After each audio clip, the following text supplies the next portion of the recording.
আমাদের ঈদ করার দরকার নাই। ঈদের আনন্দ আমাদের জন্য নয়। আমরা যারা নিম্ন বেতনভুক্ত কর্মচারী রয়েছে, আমাদের ঈদ প্রয়োজন নেই। ঈদ তাদের জন্য যারা ভোগ বিলাসিতায় ব্যস্ত থাকে, যাদের অবৈধ আয় আছে, তাদের জন্য ঈদ। নিম্ন বেতনভুক্ত কর্মচারীদের জন্য ঈদ নয়। আমরা ঈদ আনন্দ উপভোগ করতে চাই না।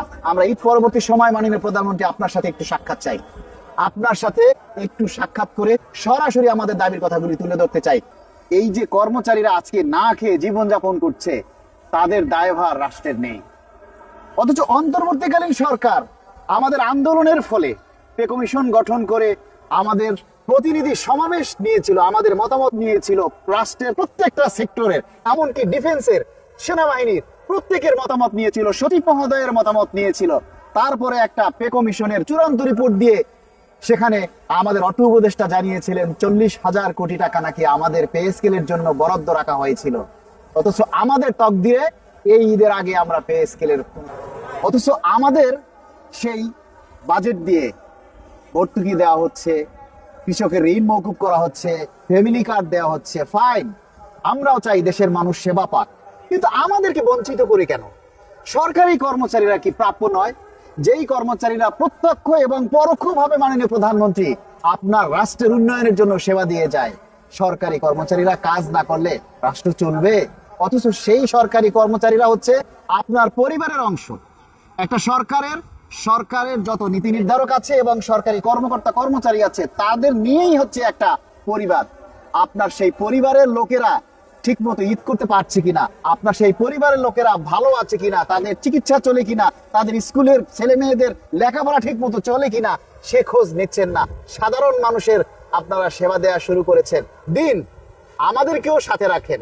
আপনার ইশতেহারে যেটা বলা আছে যে যথাসময় পে স্কেল দিবেন, মাননীয় প্রধানমন্ত্রী, আমরা চাই আগামী অর্থ বছরেই যাতে আমাদের বাজেট দিয়ে আপনারা পে স্কেল বাস্তবায়ন করুন। পে স্কেলের জন্য রাখা বরাদ্দ যদি অন্য খাতে ব্যয় করা যায়, তাহলে আরেকটা খাত থেকেও বরাদ্দ পে স্কেলের জন্য আনা সম্ভব, আমরা বিশ্বাস করি। মাননীয় প্রধানমন্ত্রী, আপনার উপরে আমরা আস্থা রাখতে চাই।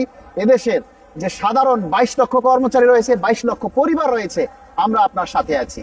আমরা আপনার হাত ধরেই এই রাষ্ট্রটাকে শক্তিশালী করতে চাই। এই রাষ্ট্রটাকে উন্নয়নশীল করার জন্য আমরা আপনার সাথে কাঁধ মিলিয়ে কাজ করতে চাই। কিন্তু আমাদের অভাবটা দূর করে দিন। আমাদের অভাব দূর না হলে প্রতিটা কর্মচারী বিপথে যাবে। দুর্নীতি করার জন্য তাদের চেষ্টা থাকবে, অবৈধভাবে ইনকাম করার জন্য চেষ্টা থাকবে, কিন্তু কোনো কর্মচারী এই কাজটা করতে চায় না। মাননীয় প্রধানমন্ত্রী, শুধু পেটের দায়ে আমাদের অনেক কর্মচারীরা হকারি করে, পেটের দায়ে অনেক কর্মচারীরা ফুটপাতে অটো চালায়, রাতের আধারে তারা পান বিক্রি করে। এমন কাজ যদি সরকারি চাকরি করে করতে হয়, তাহলে সরকারের মানটা কোথায় থাকে?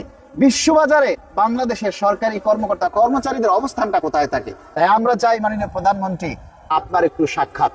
আমরা চাই আপনার সাথে সরাসরি একটু কথা বলে আমাদের প্রাণের আকুতিগুলি তুলে ধরতে চাই। আমাদের ঈদ করার দরকার নাই। ঈদের আনন্দ আমাদের জন্য নয়। আমরা যারা নিম্ন বেতনভুক্ত কর্মচারী রয়েছে, আমাদের ঈদ প্রয়োজন নেই। ঈদ তাদের জন্য যারা ভোগ বিলাসিতায় ব্যস্ত থাকে, যাদের অবৈধ আয় আছে, তাদের জন্য ঈদ। নিম্ন বেতনভুক্ত কর্মচারীদের জন্য ঈদ নয়। আমরা ঈদ আনন্দ উপভোগ করতে চাই না। আমরা ঈদ পরবর্তী সময় মাননীয় প্রধানমন্ত্রী আপনার সাথে একটু সাক্ষাৎ চাই। আপনার সাথে একটু সাক্ষাৎ করে সরাসরি আমাদের দাবির কথাগুলি তুলে ধরতে চাই। আপনার সেই সুযোগটা চাই। ধন্যবাদ সবাইকে। সালাম আলাইকুম।